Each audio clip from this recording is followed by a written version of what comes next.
بسم اللہ الرحمن الرحیم رب اشرح لی صدری ویسر لی امری واحلل عقدۃ من لسانی یفقهوا قولی اللہم لا سہل الا ما جعلته سہلا وانت تجعل الحزن اذا شئت سہلا ربی یسر ولا تؤثر اللہم فقہنا فی الدین اللہم فقہنا فی الدین اللہم انی اسألک علما نافعا ورزقا طیبا وعملا متقبلا آمین یا رب العالمین۔ تو ہم نے تھوڑا سا سٹارٹنگ میں ہم نے دیکھا نماز کی فضیلت، نماز کے لیے ہمیں کیسے تیار کرنا ہے، ہماری نماز منافقوں سے کیسے ڈفرینشیٹ ہونی چاہیے، ڈفرینٹ ہونی چاہیے، مومن کی نماز کیسی ہونی چاہیے اور منافق کی نماز کیسی ہوتی ہے، یہ ہم نے دیکھا۔ اب ہمیں یہ احساس ہو رہا ہے کہ ہم کو کیسی ہماری نمازیں کلیئر ہونی چاہیے، اچھی ہونی چاہیے، جو ہمارے گناہوں کو ڈیٹاکس کرے، ہمیں گناہوں سے پاک کرے۔ ایک حدیث میں آتا ہے کہ ایک سجدہ انسان کا ایک گناہ مٹا دیتا ہے اور ایک درجہ بڑھا دیتا ہے، کہ دیکھیے کہ کتنی بڑی بات ہے کہ ایک سجدہ ہم کر رہے ہیں۔ اب ہم نے دیکھیے کہ کتنے ہم نے سجدے کر لیے، ہم کو تو یاد بھی نہیں ہے، لیکن ہمارا سجدہ بھی ویسے ہونا چاہیے کہ جو ہمارے گناہوں کو مٹانے والا ہو، جو ہمارے درجات کو بڑھانے والا ہو، ایسا بھی ہونا چاہیے نا۔ تو پھر آپ دیکھیے کہ یہاں پر اب ہم نے پہلے ہم نے دیکھا تھا تکبیر تحریمہ، جو کہ آپ کو پتا چل گیا تھا کہ کیسے تکبیر تحریمہ۔ کل میں آپ کو ایک بات بتانا بھول گئی تھی، ایک پوائنٹ رہ گیا تھا آپ کو بتانے کا، کہ جب نیت کرتے ہیں تو اس میں نیت زبان سے نہیں ہوگی، جیسے کہ ہمارے پاس پہلے کے زمانے میں یا پھر ہم بھی جب چھوٹے تھے تو ہم اسی طریقے کی نیت کیا کرتے تھے، نیت کرتی ہوں نماز کی، نماز پڑھتی ہوں خاص واسطے اللہ کے، منہ میرا کعبہ شریف کی طرف۔ یہ ساری باتیں بولنے کی ضرورت نہیں ہے، کیونکہ اللہ تعالیٰ کو تو پتا ہے نا ہم نماز کے لیے کھڑے ہیں، تو یہ چیزیں الفاظ جو ہیں زبان سے ادا کرنے کی ضرورت نہیں ہے۔ اب دیکھیے کہ اب فار ایگزامپل دیکھیے کہ اگر آپ بازار جا رہے ہیں، تو آپ بازار جا رہے ہیں تو آپ کیسی نیت کرتے ہیں کہ میں بازار جا رہی ہوں، اس طرف جا رہی ہوں، میں مشرق کی طرف جا رہی ہوں، منہ میرا ادھر ہے، میں اپنی کار میں جا رہی ہوں، ایسی نیت تو نہیں کرتے، آپ اٹھتے ہیں اور سیدھا چلے جاتے ہیں۔ اب یا پھر آپ کھانا کھا رہے ہیں تو آپ کیا نیت کرتے ہیں کھانے کی، کہ اب میں کھانا کھانے لگی ہوں، میں یہاں صوفے پہ بیٹھی ہوں یا میں ٹیبل پہ بیٹھی ہوں۔ تو یہ ساری چیزیں ہمیں اللہ تعالیٰ کو بتانے کی تو ضرورت نہیں ہے۔ ایک کامن سینس کی بات دیکھ لیجئے کہ یہ جو چیز ہے کہ ہم اللہ تعالیٰ کو بتانے کی ضرورت نہیں ہے ہم کو، کہ کیا نماز ہم پڑھ رہے ہیں، کون سی نماز ہم پڑھ رہے ہیں، سنت ہم پڑھ رہے ہیں، فرض ہم پڑھ رہے ہیں۔ ہم جب کھڑے ہو رہے ہیں ہمارے دل میں خود ہی ہم کو پتا ہے کہ ہم کون سی نماز ہم پڑھ رہے ہیں۔ اب جیسے کہ آپ پہلے سے آپ وضو کر رہے ہیں تو آپ کا ارادہ تو تھا نا نماز کو جانے کا، تو آپ نماز کے لیے آ رہے تھے، اسی لیے آپ نے وضو کیا، اسی لیے آپ تیار ہوئے۔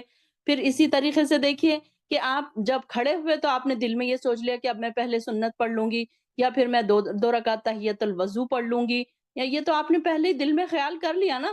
اب اگر آپ نے 2 رکعت نفل تحیۃ الوضو پڑھنے کا خیال کیا تو آپ ظاہر ہے 2 رکعت نفل پڑھیں گے آپ سٹارٹنگ میں، تو یہ بولنے کی تو ضرورت نہیں ہے، آپ نے دل میں ارادہ کر لیا۔ اسی طریقے سے روزے کی بھی نیت دل میں ہی ہوتی ہے، اس کے لیے الفاظوں کی ضرورت نہیں ہوتی۔ پہلے کے پرانے زمانے کے لوگ میں دیکھتی تھی کہ ایون حیض کا جو غسل کرواتے تھے اس وقت بھی نیت کرواتے تھے وہ لوگ، تو ان کو بیچاروں کو اتنی زیادہ معلومات نہیں تھی، انوسینٹ تھے وہ بیچارے۔ تو یہاں پر بھی دل سے جو ہم ارادہ جو کر رہے ہیں، ارادہ ہی اصل کیا ہے، نیت ہے۔ تو یہ کل ہم بتانا بھول گئے تھے کہ یہ ساری چیزیں جو بہت سارے انڈیا میں بہت سارے لوگ اس طریقے سے دعا کرتے ہیں، اس پہ بات کرتے ہیں، نیت کی الفاظ سے ادا کرتے ہیں نیت کو، تو یہاں پر یہ ارادتاً نیت نہیں ہوگی۔ پھر اسی طریقے سے جب ہم سورۃ الفاتحہ پڑھ رہے ہوں گے تو ہماری نگاہ کہاں ہونی چاہیے، جہاں پر ہمارا سجدے کی جگہ ہے وہاں پر ہماری نگاہ ہونی چاہیے، کہیں اور ادھر ادھر نگاہ ہماری نہیں جانی چاہیے، ادھر ادھر بازو کوئی بیٹھا ہے اس کو نہیں دیکھنا چاہیے، کیا ادھر کون کھڑا ہے، ادھر کون کیا بات کر رہا ہے، یا ہمارے کان ادھر ہیں، یا پھر اس طریقے کی ہماری نہیں ہونی چاہیے، بلکہ ہمارا کانسنٹریشن سیدھا سجدے کی طرف ہونا چاہیے، آنکھیں اور جھکی ہوئی ہونی چاہیے، ہاتھ ہمارے بندھے ہوئے ہونا چاہیے، یا اننیسیسری موومنٹس نہیں کرنا ہے، کوئی دوپٹے کو سیدھا کر رہا ہے، کوئی کپڑوں کو سیدھا کر رہا ہے، کوئی جگہ کو جھاڑ رہا ہے، تو اس طریقے سے بار بار موومنٹس کرنا اسلام میں ناپسندیدہ ہے نماز کی حالت میں، کیونکہ جب تکبیر تحریمہ ہم بول رہے ہیں تو یہ ساری چیزیں حرام ہو رہی ہیں نا ہمارے لیے، تو یہ ساری چیزیں ہم کو اب یہاں پر ہمیں پتا چل رہا ہے کہ یہ ساری چیزیں منع ہے۔ اب ہم نے سورۃ الفاتحہ تک ہم نے کل دیکھا اب اس کے بعد آپ دیکھیں گے کہ ہم نے اس کے بعد قیام دیکھا، قیام میں ہم نے کیسے ہاتھ باندھنا ہے یہ دیکھا۔ قیام میں بھی جب آپ کھڑے رہیں گے تو آپ نے کچھ لوگوں کو دیکھا ہوگا آپ نے کہ وہ اکثر چہرہ اپنا آسمان کی طرف کر لیتے ہیں یا بہت زیادہ جھکا کے اپنے پیروں کو دیکھتے ہیں، یہ اس طریقے سے بھی نہیں کرنا ہے۔ تو یہ ہم سیدھا نماز جہاں پر سجدے کی جگہ ہے وہاں پر ہم نے دیکھنا ہے۔ اب ہمارا نیکسٹ پارٹ آ رہا ہے رکوع۔ تو جب ہم رکوع کے لیے جائیں گے تو ہم کیا کریں گے؟ رکوع میں جانے سے پہلے ہم رفع الیدین کریں گے۔ رفع الیدین میں نے بتایا تھا آپ کو کیا ہے؟ اللہ اکبر کہہ کر جیسے ہم نے تکبیر تحریمہ کیا تھا تو اسی طریقے سے ہم ہاتھ کو اٹھائیں گے تھوڑا سا اور پھر ہم اللہ اکبر کہہ کر رکوع میں جائیں گے۔ اب رکوع میں دیکھیے کہ ہاتھ بالکل سیدھے ہوں گے، گھٹنوں پر ہمارے ہاتھ ہوں گے اور ہاتھوں کی انگلیاں کھلی ہوئی ہوں گی، بالکل بند نہیں ہوگی۔ اور جو ہمارے ہاتھ ہے جو گھٹنوں پر ہے تو وہ کیسے ہوں گے؟ اسٹریٹ ہوں گے۔ اب اس میں یہ نہیں ہے کہ تھوڑا ڈھیلا کر دیا، تھوڑا گول کر دیا یا پھر ایسے نہیں۔ اور ہماری پیٹھ کی جو شکل ہوگی وہ کیسی ہوگی؟ اسٹریٹ ہوگی، جیسے کہ شکل تصویر میں دکھائی جا رہی ہے کہ ہاتھوں کی انگلیاں بھی کیسے ہو، اس کو ہم نے ہولڈ کیا ہوا ہے، گھٹنوں کو ہم نے پکڑا ہوا ہے، جیسے کہ ہم نے گھٹنوں پر ہاتھ رکھا ہوا ہے ایسے ہم نے جیسے، اور اسٹریٹ ہماری پیٹھ ہونی چاہیے 90 کے اینگل میں، اس طریقے سے اسٹریٹ، بہت زیادہ اس میں جھکاؤ نہیں ہونا چاہیے۔ کچھ لوگ کیا کرتے ہیں کہ تھوڑا سا جھکتے ہیں، تھوڑا سا اس میں کبھی تھوڑا سا جھک کے فوراً اٹھ جاتے ہیں۔ اب تھوڑا سا یا پھر کیا کرتے ہیں کہ بہت زیادہ ہی جھک جاتے ہیں کہ یا پیروں کو دیکھتے ہیں یا پھر ادھر ادھر دیکھتے ہیں۔ تو اس میں بھی کیا پیروں کو نہیں دیکھنا بلکہ سجدے کی جگہ پر ہی ہماری نگاہ ہونی چاہیے۔ پھر اسی طریقے سے رکوع کی تسبیحات جیسے کہ سب کو پتا ہے سبحان ربی العظیم جو ہے کہ اللہ کیسا ہے ہمارا؟ سبحان، پاک ہے، ربی میرا رب، عظیم بہت بڑا ہے۔ یہ میننگ بھی آپ کے دل میں آنا چاہیے کہ ہم اللہ کی بڑائی بیان کر رہے ہیں۔ نماز میں کیا ہے کہ اللہ کی پاکی بیان کر رہے ہیں، بڑائی بیان کر رہے ہیں، اللہ کی محبت سے آپ اس کو فیل کر کے سبحان ربی العظیم ایسے پڑھیں گے آپ۔ 3 بار بھی آپ پڑھ سکتے ہیں، 5 بار بھی آپ پڑھ سکتے ہیں، 7 بار بھی آپ پڑھ سکتے ہیں، یا پھر آپ بنا کاؤنٹنگ کے جتنی دیر آپ نہ تھکیں اتنی دیر بھی آپ پڑھ سکتے ہیں۔ تو اب یہ دیکھیے کہ کچھ لوگ کیا سوچتے ہیں کہ صرف 3 بار ہی پڑھنا ہے اور وہ بھی کتنی فاسٹ، سبحان ربی اللہ، سبحان ربی العظیم، سبحان ربی العظیم ایسے پڑھتے ہیں۔ مطلب اب ہم کو نہیں پتا تھا نا اب تک، کافی سارے 80% یا 90% لوگ اسی طریقے سے تسبیحات پڑھتے تھے۔ سجدے کی بھی تسبیح ایسے ہی پڑھی، رکوع کی بھی تسبیح ایسے ہی پڑھی، یوں جھکے اور یوں اٹھ کے کھڑے ہو گئے۔ تو یہ طریقہ غلط ہے۔ اب یہاں پر ہمیں پتا چل رہا ہے کہ سبحان ربی العالی، ایک ایک الفاظ آپ کا جو ہے نا تہ دل سے ادا ہونا چاہیے کہ اللہ میں تیری پاکی بیان کرتی ہوں۔ کیوں پاکی بیان کرتے ہیں ہم اللہ تعالیٰ سے؟ کیونکہ ہم اللہ سے محبت کرتے ہیں، اللہ کی بڑائی ہمارے دل میں ہے، اس لیے ہم اللہ کی تسبیح بیان کر رہے ہیں تاکہ اللہ ہم سے راضی ہو جائے۔ تو یہاں پر اللہ کو راضی کرنے کے لیے اگر ہم کوئی کام کر رہے ہیں تو ہمارا کیسا ہونا چاہیے؟ جلد بازی میں تو نہیں ہونا چاہیے نا۔ تو اٹھا کر پھینکنے والی کوئی چیز تو نہیں ہونی چاہیے، اٹھا رہے ہیں اور پھینک رہے ہیں، کوئی چیز اٹھا رہے ہیں پھینک رہے ہیں، ویسی نہیں ہونے چاہیے، بلکہ اس کو آپ بہت ہی آرام سے سبحان ربی العظیم، آپ کو پتا ہونا چاہیے کہ سبحانہ کا کیا مطلب ہے، ربی کا کیا مطلب ہے، عظیم کا کیا مطلب ہے۔ جب آپ اس کو فیل کر کے پڑھیں گے آپ کو اس کے دل میں ترجمہ بھی یاد آئے گا اس کا، آپ کو جب آپ کو ترجمہ پتا ہوگا تو ترجمہ یاد آئے گا نا۔ اگر آپ کو ترجمہ پتا ہی نہیں ہوگا تو پھر کیسے آئے گا آپ کو ترجمہ؟ تو یہاں پر پہلے آپ ترجمہ بھی دیکھتے جائیں ساتھ ساتھ کہ ترجمہ کیا ہے اس کا، کیسے رکوع میں ہم جانا ہے، اور رکوع میں دونوں ہاتھوں کو جیسے کہ میں نے آپ کو بتایا مضبوطی سے گھٹنوں پر رکھنا چاہیے، اور رکوع میں دونوں بازو پھیلانے چاہیے، یعنی کہ ایسے ایک دم چپکا نہیں لینا چاہیے اس کو، ٹھیک ہے؟ تو اس طریقے سے حالت، اور کمر کیسی سیدھی، کمر کے اسٹریٹ ہونا چاہیے، زیادہ اونچا بھی نہیں ہونا چاہیے اور زیادہ نیچے بھی جھکا ہوا نہیں ہونا چاہیے۔ اور رکوع اور سجدے اطمینان سے نہ کرنے والا نماز کا چور ہے۔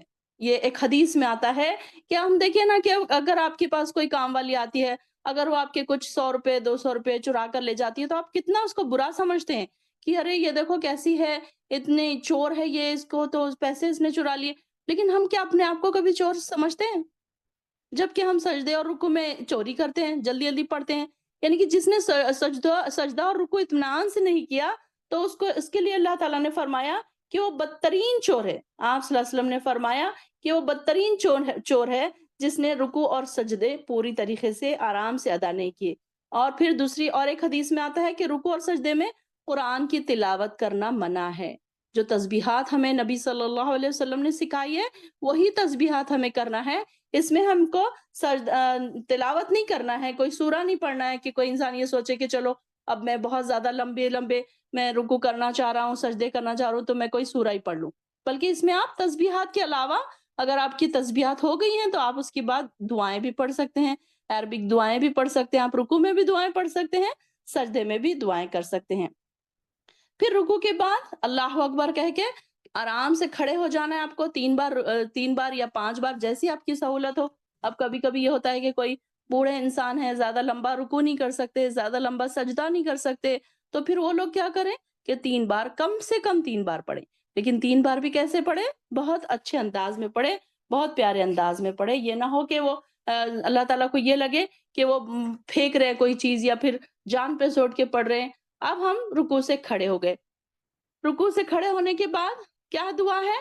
ربنا ولک الحمد سمیع اللہ لمن حمدہ ہم نے کہا. جب ہم رکوع سے اٹھ گئے تو رکوع سے اٹھنے کی کیا دعا ہے؟ ہم کو زیادہ تر جو کامن ہمارے پاس کامن جو دعا ہے ساروں کو یہی پتا ہے، سمیع اللہ لمن حمدہ، کہ اللہ نے سن لیا اس شخص کی بات جس نے اس کی تعریف کی. حامدہ کا کیا مطلب ہے؟ تعریف. سمیع اللہ کا کیا مطلب ہے؟ اللہ نے سن لی. اللہ نے سن لی اس شخص کی بات جس نے اللہ کی تعریف کی. اب ہمارے پاس کامنلی اتنا ہی پڑھتے ہیں، لیکن اس کے آگے اور زیادہ پڑھنا چاہیے جو اللہ تعالیٰ کی، ہم اللہ تعالیٰ کو راضی کرنے کے لیے ہم یہ سوچے نا کہ اور ہم کیا کیا کر لیں. تو اس کے آگے بھی علماء نے یہ دعا ہمیں بتائی ہے، ربنا ولک الحمد حمدن کثیرن طیبن مبارکن فیہ. یہ اللہ تعالیٰ نے بتائی ہے، اے اللہ، اے ہمارے پروردگار، اور تیرے ہی تمام تعریفیں، اور تعریفیں بھی کیسی ہے؟ بہت زیادہ پاکیزہ اور بابرکت ہے. تو یہ دعا کو بھی آپ صلی اللہ علیہ وسلم پڑھا کرتے تھے. تو یہ دعا بہت ساری بہنوں کو ہو سکتا ہے کہ یاد نہ ہو، تو اب اس کو بھی یاد کر لیں. اب ہم جب رکوع سے اٹھ گئے تو ہم اس حالت کو کیا کہتے ہیں؟ قومہ کہتے ہیں، کہ جب ہم کھڑے ہیں تو قومے کی حالت ہے. اب یہاں پر رکوع سے اٹھنے کے بعد ہم نے سمیع اللہ لمن حمدہ پڑھ لیا، ربنا ولک الحمد پڑھ لیا. آرام سے کھڑے ہوں، آرام سے ایک ایک لفظ کی ادائیگی کریں. آپ یہ نہ سوچیں کہ مجھے جلدی جلدی پڑھ کے بھاگنا ہے. یہ نہ کر کے آئیں کہ آدھے کام کچن میں چھوڑ کے آئیں اور آدھے جا کے جلدی جلدی ختم کرنے. سارا کام یا تو چھوڑ دیں، یا تو پہلے کر لیں، یا تو اس کو آرام سے نماز کے بعد فارغ ہونے کے بعد اپنے کام نپٹاتے رہیں. اب یہ تو ضروری نہیں ہے کہ انسان نماز کے بیچ میں جا جا کے تو ایک ایک کام کر کر کے آئے، گیس کھول کے آئے، گیس بند کر کے آئے، یا پھر اس طریقے سے کچھ کام اپنے کر کر کے آئے. تو یہ اس طریقے سے نہیں، بلکہ ہمارا کنسنٹریشن پھر نہیں رہے گا. آپ کا کنسنٹریشن پھر کہاں رہے گا؟ کچن میں رہے گا. کوکر میں نے کیا رکھا ہے، گیس پہ ابھی مجھے کیا چڑھانا ہے، ابھی مجھے یہ نکالنا ہے، وہ ترکاری رکھنا ہے، یہ کاٹنا ہے. یہ ساری چیزوں سے اپنے آپ کو پاک کیسے کر سکتے ہیں؟ اگر آپ کنسنٹریشن کریں گے، آپ ترجمے پہ آپ کنسنٹریٹ کیجئے. آپ کو یہ ترجمہ جب سمجھ آئے گا تو آپ کے دماغ میں دوسری چیزیں گھر نہیں کرے گی. جیسے کہ کوئی ایک چیز، اب جیسے کہ فار ایگزامپل گلاس میں اگر جوس ہے تو آپ اس میں پانی نہیں ڈال سکتے، پانی ہے تو اس میں جوس نہیں ڈال سکتے، وہ بھرا ہوا ہے اگر. تو اسی طریقے سے آپ کا کنسنٹریشن اللہ تعالیٰ کی طرف بھرا ہوا ہوگا تو دوسری چیزیں پھر اس کو ڈسٹریکٹ نہیں کرے گی. اور اگر کسی کو ایسے ہوتا ہے کہ بہت سارے خیالات آتے ہیں، اکثر یہ ہوتا ہے کہ ہم کو نمازوں میں وسوسے آتے ہیں، خیالات آتے ہیں، یا پھر یہ ہوتا ہے کہ ہمیں یہ ایسے لگتا ہے کہ ہمارا وضو ٹوٹ گیا جھکنے میں، اٹھنے میں، بیٹھنے میں. تو یہ شیطان کی طرف سے وسوسے ہوتے ہیں. تو جب بھی آپ کو وسوسے آئے تو آپ نے فوراً کیا کرنا ہے؟ اعوذ باللہ من الشیطان الرجیم پڑھ لینا ہے. یا پھر آپ لیفٹ سائڈ پر ایسے تھوک سکتے ہیں، مطلب صرف اشارتاً. تو اس طریقے سے آپ کر سکتے ہیں. تو اب یہ رکوع سے اٹھنے کی دعائیں ہم نے پڑھ لی. اب رکوع سے اٹھنے کے بعد اللہ اکبر کرنا ہے ہم کو پھر سے، یعنی کہ رفع الیدین پھر سے کریں گے ہم. رکوع سے اٹھنے کے بعد سجدے میں جانے سے پہلے ہم کو رفع الیدین کرنا پڑے گا. ٹھیک ہے؟ تو یہاں پر اب ہم جب سجدے میں جائیں گے تو سجدے میں جانے کے لیے دیکھیے کہ ہمارے کیسے ہوں گے. اب اچھا، ایک رکوع میں جب ہم کھڑے ہوں گے تو ایک بات یہ بھی یاد رکھیں کہ ہمارے پیروں کے درمیان ایک جگہ بنی ہوئی ہونی چاہیے کہ جس میں مطلب نہ بہت زیادہ ہو نہ بہت کم ہو. یہ دیکھیے کہ اس میں بتایا جا رہا ہے کہ نہ بہت زیادہ جگہ پھیلا کے پیر کھڑے ہونا چاہیے، یا ایسا بھی نہیں کہ بہت زیادہ جڑا کے ہم کو پیر رکھنے چاہیے. یہ چھوٹی چھوٹی چیزیں ہیں جو ہمیں آبزرو کرنی چاہیے، اور ہم چاہیں گے کہ ہماری ساری نماز ایک دم اچھی ہو. یہ نہ ہو کہ کوئی مسٹیک ہم سے ہو. تو دونوں پیروں کے بیچ ایک درمیان وقفہ، ایک جگہ ہونی چاہیے جو کہ نہ بہت زیادہ ہو نہ بہت کم ہو۔ اب یہاں پر کھڑے ہو کر ہم نے پھر سے رفع الیدین کیا۔ رفع الیدین یعنی کہ اللہ اکبر کہہ کر کان تک ہم نے، کان سے اور کان اور کندھوں کے بیچ تک ہم نے ہاتھ اٹھائے اور اللہ اکبر کر کے پھر ہم سجدے میں گئے۔ اب سجدے میں جاتے وقت کیا کرنا ہے؟ پہلے کیسے سجدہ کرنا ہے؟ پہلے ہاتھ رکھنا ہے، پھر گھٹنے رکھنا ہے۔ اب یہ نہیں ہے کہ پہلے گھٹنے رکھ دیں۔ ایک حدیث میں آتا ہے کہ اللہ کے رسول نے فرمایا کہ اونٹ کی طرح نہ بیٹھا کرے سجدے میں۔ اونٹ کیا کرتا ہے؟ پہلے گھٹنے نیچے رکھتا ہے اور پھر بیٹھتا ہے۔ اب یہ دیکھیے کہ اکثر خواتین کو دیکھا جاتا ہے کہ وہ پہلے پورا بیٹھ جاتی ہیں، دو زانو ہو کے پہلے بیٹھ جاتی ہیں وہ، پھر ہاتھ رکھ کر پھر سجدہ کرتی ہیں۔ تو یہ غلط طریقہ ہے۔ سب سے پہلے کیا کرنا ہے؟ دونوں ہاتھوں کی انگلیاں ملی ہوئی ہونی چاہیے اور دونوں ہاتھ پہلے سجدے کی جگہ پر ہونا چاہیے، اور اس میں بھی بہت زیادہ گیپ نہیں ہونا چاہیے، بہت زیادہ چپکا ہوا بھی ہاتھ نہیں ہونا چاہیے۔ اور اس طریقے سے جو ہماری کوہنیاں ہیں بغل سے الگ ہونی چاہیے، یعنی کہ بغلوں کی سفیدی ظاہر ہونا چاہیے، یعنی کہ آر پار یہاں سے ہمیں نظر آنا چاہیے۔ ایک حدیث میں آتا ہے کہ آپ صلی اللہ علیہ وسلم نے فرمایا کہ جب سجدہ کرے انسان تو اس کے پیٹ کے نیچے اور زمین کے نیچے اتنا فاصلہ ہو کہ ایک چھوٹا بکری کا بچہ گزر جائے وہاں سے۔ تو یہاں پر ہمیں یہ بات پتہ چلتی ہے کہ جب ہم بیٹھیں سجدے میں تو ایک دم چپک کے نہ بیٹھیں۔ سجدے کرتے وقت زمین پر ہمارے بازو بچھا نہیں دینے چاہیے، کہ بہت سارے لوگ کیا کرتے ہیں کہ چپکا کر بیٹھتے ہیں نا، بازو کو ایک دم چپکا دیتے ہیں زمین سے، یا پھر اپنی رانوں سے چپکا دیتے ہیں۔ تو رانوں سے نہیں چپکانا ہے، بلکہ بیٹھتے وقت رانوں سے دور رکھنا چاہیے۔ اس کے لیے ہمیں کیا کرنا پڑے گا کہ تھوڑا آگے ہو کے سجدہ کرنا پڑے گا، تب یہ جا کر یہ جو جگہ بیچ میں بچے گی تو اس میں کیا ہوگی، پھر کھلی سی جگہ ہمیں ایک نظر آئے گی۔ تو سجدے میں جاتے وقت پہلے ہم نے ہاتھ رکھے، پھر گھٹنے رکھے، پھر یہاں پر اب کیسے بیٹھنا ہے اس کا؟ اب سجدے میں گئے آپ، پھر سبحان ربی الاعلی، سجدے کی جو تسبیح ہے سبحان ربی الاعلی، تو یا اللہ، اب یہاں پر بھی دیکھیے کہ آپ کو اس کا میننگ معلوم ہونا چاہیے۔ سبحانہ کا کیا مطلب ہے؟ تو پاک ہے، ربی اے میرے رب، اعلی تو بڑا بزرگی والا ہے، تو بڑا برتر ہے، تو بڑا ہے، یہ ہمیں معلوم ہونا چاہیے۔ اور جب ہم سبحان ربی الاعلی، اب یہ دیکھیے کہ آپ سبحان ربی الاعلی پڑھ رہے ہیں، آپ کو کچھ فیل ہو رہا ہے، اور اس کے بدلے آپ یہ پڑھ رہے ہیں سبحان ربی الاعلی، آپ کو کیا محسوس ہو رہا ہے؟ آپ خود سوچئے کہ میں کیا محسوس کر رہی ہوں؟ اگر میں اس طریقے سے پڑھ رہی ہوں تو مجھے کیا فیلنگ آ رہی ہے؟ اور میں سبحان ربی الاعلی، سبحان ربی الاعلی، سبحان ربی الاعلی جلدی جلدی پڑھ رہی ہوں تو مجھے تو کچھ سمجھ ہی نہیں آیا کہ میں نے کیا پڑھا۔ تو سبحان ربی الاعلی، اس طریقے سے آرام سے ایک ایک الفاظ کی ادائیگی کیجئے کہ ہم اللہ کی تعریف بیان کر رہے ہیں، اور اللہ کی تعریف ہم کیوں نہ بیان کریں؟ اللہ کی تعریف بیان کرنے کے لیے ہمارے پاس بہت سارے ایسے ریزنز ہیں کہ اللہ کا ہم شکر ادا کرنا چاہتے ہیں، اللہ کی تعریف بیان کرنا چاہتے ہیں۔ آپ دیکھیے کہ آپ ان ہزاروں لاکھوں لوگوں میں سے ایک ہیں جو سجدہ کر سک رہے ہیں۔ اگر آپ سجدے کرنے جا رہے ہیں تو آپ اپنے آپ کو بڑا ہی خوش قسمت انسان سمجھیں کہ کئی لوگ ایسے ہیں جو سجدہ نہیں کر سکتے، جو مجبور ہیں، جن کے پیروں میں کوئی پرابلم ہے، یا کوئی بیمار ہے، یا کوئی آئی سی یو میں ہے، یا کوئی کوما میں ہے، یا کوئی ایسی اور یہ کچھ لوگ تو اسلام کی طرف آئے ہی نہیں، کچھ لوگ تو مسلمان ہونے کے بعد نماز ہی نہیں پڑھتے، ان کو اس بات کا احساس ہی نہیں کہ نمازیں بھی ہمیں پڑھنی چاہیے، ان کو اس بات کے تک احساس ہی نہیں ہے کہ نماز نہ پڑھنے کا نقصان کتنا ہے۔ کئی لوگ ایسے بھی ہیں کہ مسلمان ہونے کے باوجود کبھی انہوں نے نماز نہیں پڑھی۔ تو آپ ان لوگوں میں سے، ان ہزاروں لاکھوں لوگوں میں سے ایک خوش قسمت ہیں۔ آپ اپنے آپ کو، جب بھی آپ سجدے میں جائیں تو اپنے آپ کو بہت ہی خوش قسمت سمجھے کہ میں بہت ہی خوش قسمت ہوں کہ مجھے اللہ تعالیٰ نے سجدے کی توفیق عطا فرمائی ہے۔ اور سجدے کے دوران کیا ہے کہ اللہ تعالیٰ سے ہم بہت زیادہ قریب ہوتے ہیں۔ اللہ تعالیٰ سے ہم جو کہہ رہے ہیں، اللہ تعالیٰ سے سرگوشی کر رہے ہیں، سمجھ لیجئے کہ اب اللہ تعالیٰ سے ہم سرگوشی کر رہے ہیں، اور اللہ تعالیٰ سے ہم باتیں کر رہے ہیں، اور اللہ تعالیٰ سے ہم بہت قریب ہیں۔ اللہ تعالیٰ ہمیں دیکھ رہا ہے، یہ ہم کو فیلنگ آنی چاہیے کہ جب ہم یہ فیلنگ رکھ کے پڑھیں گے، آپ دیکھیں گے کہ بہت ہی آپ کو سکون بھی لگے گا، خوشی بھی محسوس ہوگی کہ میں سجدہ کر سک رہی ہوں۔ آپ ان لوگوں کو دیکھیے، بیچارے ترستے ہیں ایک سجدہ کرنے کے لیے، کہ اللہ تعالیٰ ڈاکٹرز نے انہیں منع کر کے رکھا ہے، ان کے گھٹنوں کی پرابلمس ایسی ہے، کچھ ایسی ریزنز، ایسی بیماریوں کی ریزنز ایسی بن گئی ہیں کہ وہ اب سجدہ نہیں کر سکتے۔ تو ہم کتنے خوش قسمت ہیں جو ہم سجدہ کر سک رہے ہیں۔ کبھی آپ نے اس بات کو فیل کیا کہ میں سجدہ کر سک رہی ہوں؟ اور ہم اپنے سجدوں میں کمی کیوں کریں پھر؟ کیوں نہ ہم فرض بھی پڑھ لیں، سنت بھی پڑھ لیں، نوافل بھی پڑھ لیں۔ ایک ایج ہوتی ہے انسان کی جب انسان سارا کچھ کر سکتا ہے، لیکن اس ایج میں انسان کو عقل نہیں ہوتی، اتنا میچور نہیں ہوتا نا وہ، اس کو اتنی سمجھ نہیں آتی، وہ سوچتا ہے کہ چلو میں فرض ہی پڑھ لوں، اب آپ دیکھیں بچوں کو کتنی شارٹ کٹ مارتے ہیں کہ سوچتے ہیں کہ صرف فرض پڑھ لیں، نفل نہ پڑھیں، سنت نہ پڑھیں، اچھا کل پڑھ لیں گے، اچھا پھر پڑھ لیں گے، اچھا جلدی جلدی پڑھتے ہیں پھر وہ.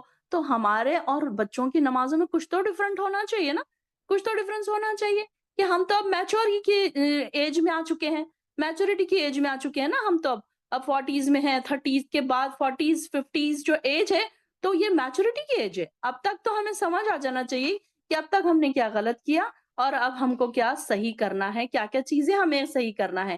تو یہاں پر جب بھی آپ سبحان ربی العالی کہیں تو دل کی گہرائیوں سے کہیں، بہت ہی پیار بھرے انداز سے اللہ کی تعریف کریں. کہ دیکھیے نا کہ جب آپ کسی کے گھر جاتے ہیں، آپ کسی کا دیا ہوا گفٹ اگر آپ اس کی تعریف کر رہے ہوتے ہیں تو آپ کا انداز بیان کیسے ہوتا ہے؟ بڑا پیار بھرا ہوتا ہے. آپ غصہ کر کے اس کی تعریف نہیں کرتے یا جلدی جلدی تعریف کر کے گھر واپس نہیں آ جاتے کہ آپ نے اس کو بولا کہ ہاں بھائی آپ کا گفٹ بہت اچھا تھا، میں ٹھیک ہے میں جا رہا ہوں. تو یہ ایسے تو نہیں کرتے نا آپ بیٹھتے ہیں، تعریف کرتے ہیں، بہت ساری باتیں کرتے ہیں. تو یہ بھی اللہ تعالیٰ سے باتیں کرنے کا بہت ہی اچھا موقع ہے کہ جب ہم سجدے میں ہوتے ہیں تو ہم اللہ تعالیٰ سے بات کر رہے ہوتے ہیں، اللہ تعالیٰ کے بہت قریب ہوتے ہیں. اور یہ بہت ہی خوش قسمتی کی بات ہوتی ہے کہ ہم اللہ کے قریب ہیں.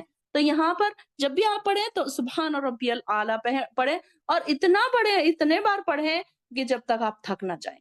اگر آپ کو ایسے فیل ہو رہا ہے کہ نہیں میرا سانس رک رہا ہے، مجھے پریشانی ہو رہی ہے، تو جب آپ اٹھیں. لیکن یہ دیکھیں کہ آپ آبزرو کریں گے کہ سائنس آج یہ پروف کر رہی ہے کہ جب انسان سجدے کی حالت میں ہوتا ہے تو جو زمین کا جو فورس ہوتا ہے، یعنی کہ کون سا فورس ہوتا ہے؟ فورس آف اٹریکشن، گریویٹیشنل جو فورس ہوتا ہے تو وہ جو ہے کہ ہمارے سر سے ہوتے ہوئے ہماری پوری باڈی میں جا رہا ہوتا ہے.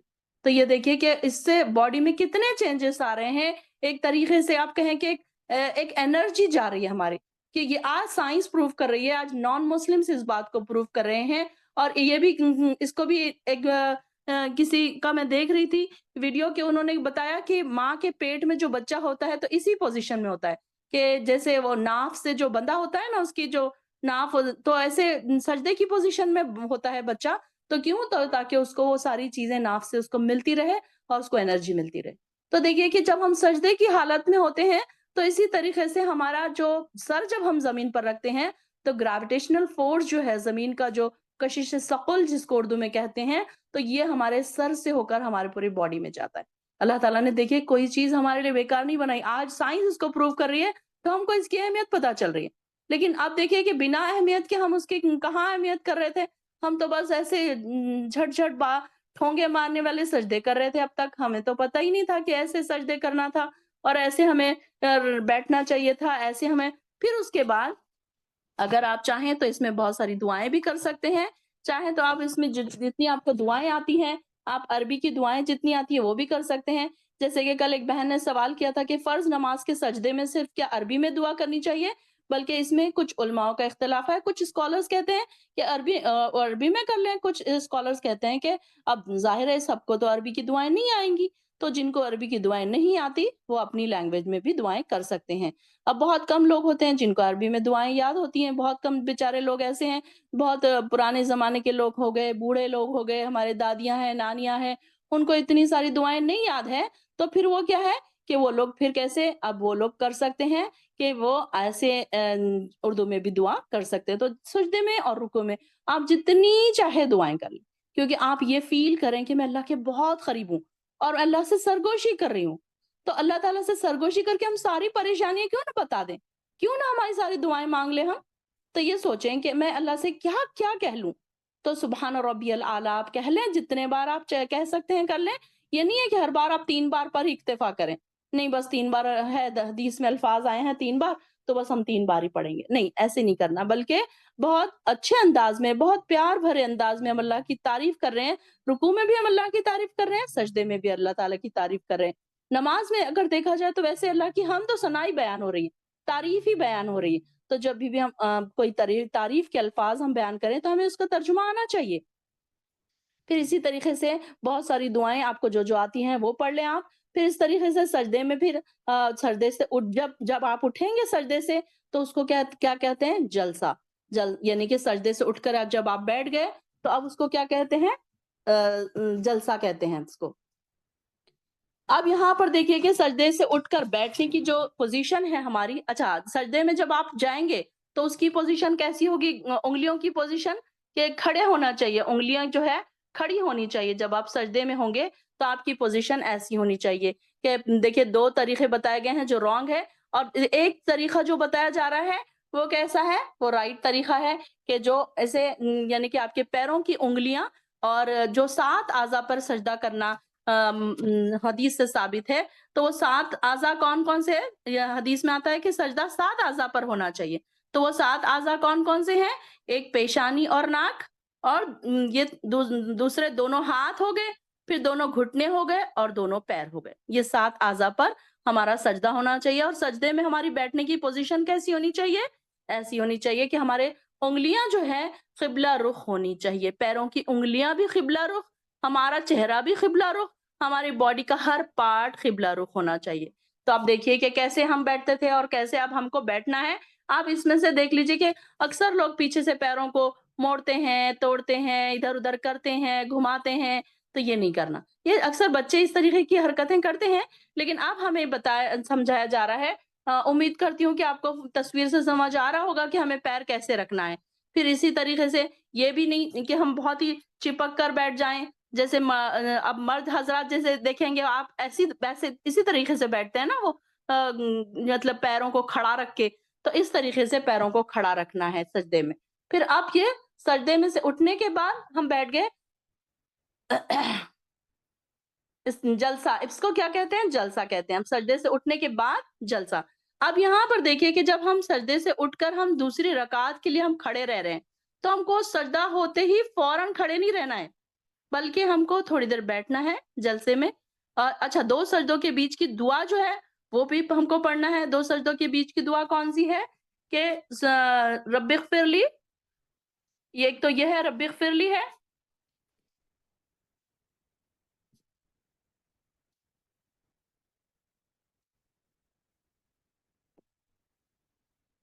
چلیے اس میں شاید اس کی فوٹو نہیں آ سکی. تو یہاں پر ہمیں پتہ چل رہا ہے کہ 2 سجدوں کے بیچ کی جو دعا ہے، اللہم اغفر لی ورحمنی واجبرنی ورفعنی وہدانی وعافانی، یہ والی دعا ہے. کہ ایک تو یہ بھی دعا ہے، اور رب اغفر لی اگر کسی کو یہ دعا نہیں آتی ہے تو وہ رب اغفر لی پڑھ لے وہ. تو یہاں پر ہمیں پتہ چل رہا ہے کہ ایک 2 سجدوں کے بیچ کی جو دعا ہے، آرام سے بیٹھ جانا ہے. ہم نے 2 سجدوں کے بیچ کی دعا پڑھنا ہے. اور یہ دعا کا بھی میننگ دیکھیے کہ اب کتنا پیارا میننگ ہے اس کا، کہ اللہم اغفر لی، اے اللہ مجھے بخش دے، ورحمنی اور مجھ پر رحم فرما، وجبرنی اور میرے نقصان پورے کر دے، ورفعنی اور مجھے بلندی عطا فرما، وحدینی اور مجھے ہدایت دے، وعافینی اور مجھے عافیت دے، ورزقنی اور مجھے رزق عطا کر، مجھے روزی عطا کر. اب رزق میں نے آپ کو بتایا تھا صرف پیسے ہی نہیں آئیں گے، بلکہ رزق میں بہت ساری چیزیں آتی ہیں. یہ بات آپ یاد رکھیں کہ رزق میں کیا کیا چیزیں آتی ہیں. ہم کافی بار اس پر ڈسکس کر چکے ہیں. اچھے پیرنٹس کا ہونا رزق ہے، اچھے بچوں کا ہونا رزق ہے، اچھی صحت کا ہونا رزق ہے، اچھے پڑوسی کا ہونا رزق ہے، اچھے داماد اور اچھی بہو کا ہونا رزق ہے، تو اچھے رشتہ داروں کا ہونا رزق ہے. تو یہ ساری چیزیں کیا ہے؟ رزق میں آئیں گی. اس کی بہت بڑی لسٹ ہے، انشاءاللہ ہم بعد میں دیکھیں گے. تو اگر جن کو یہ دعا نہیں یاد ہے تو وہ پھر کیا دعا کر سکتے ہیں؟ رب اغفر لی، رب اغفر لی، رب اغفر لی، صرف اتنا بھی کہہ سکتے ہیں. کوشش کریں، رمضان آ رہے ہیں، ہم کوشش کریں گے کہ ہم جتنا ہو سکے ہم زیادہ تر اپنی دعائیں یاد کر لیں، تاکہ پھر یہ نہ ہو کہ ہم کو رمضان میں ہماری نمازیں اور ہم بہتر بنائیں گے نا. کوشش ابھی سے شروع کر لیں رمضان کے لیے کہ ہم نماز کے لیے اور ہم کیا کیا بہتر بنا سکتے ہیں، اس کو ہماری نمازوں کو ہم کیسے سدھار سکتے ہیں. اب تک ہم نے خراب اچھی نمازیں نہیں پڑھی، بہت پیاری نمازیں نہیں پڑھی، تو اب ہم کیا کریں گے کہ بہت اچھی نمازیں ہم پڑھنے کی کوشش کریں گے. تو یہاں پر یہ دعا حدیث سے ثابت ہے. پھر اس کے بعد 2 سجدوں کے بعد آپ کا پھر دوسرا سجدہ ہوا آپ کا. پھر دوسرے سجدے میں آپ نے اسی طریقے سے پڑھا 3 بار یا 5 بار یا 7 بار، یا پھر بنا گنے کے آپ جتنی دیر آپ پڑھ سکتے ہیں. سبحان ربی الاعلی آپ نے پڑھی، اور اس کے بعد آپ چاہیں تو آپ اس میں دعائیں کر لیں آپ، اور اس کے بعد آپ کو کھڑے رہنا ہے. اب دیکھیے کہ کھڑے جب رہنا ہے آپ کو، تو آپ نے فوراً کھڑے نہیں ہو جانا ہے، بلکہ آپ نے پھر سے واپس اچھی طریقے سے بیٹھ جانا ہے. جیسے آپ اتحیات کے لیے بیٹھتے ہیں ویسے ہی بیٹھنا ہے، تھوڑی دیر بیٹھنا ہے. جب سارے اعضاء آپ کے ایک جگہ پر آ جائیں، پھر اس کے بعد آپ نے کھڑے رہنا ہے. یہ غلطی ہم اکثر کرتے ہیں کہ سجدہ جیسے ہی سیکنڈ سجدہ ہوتا ہے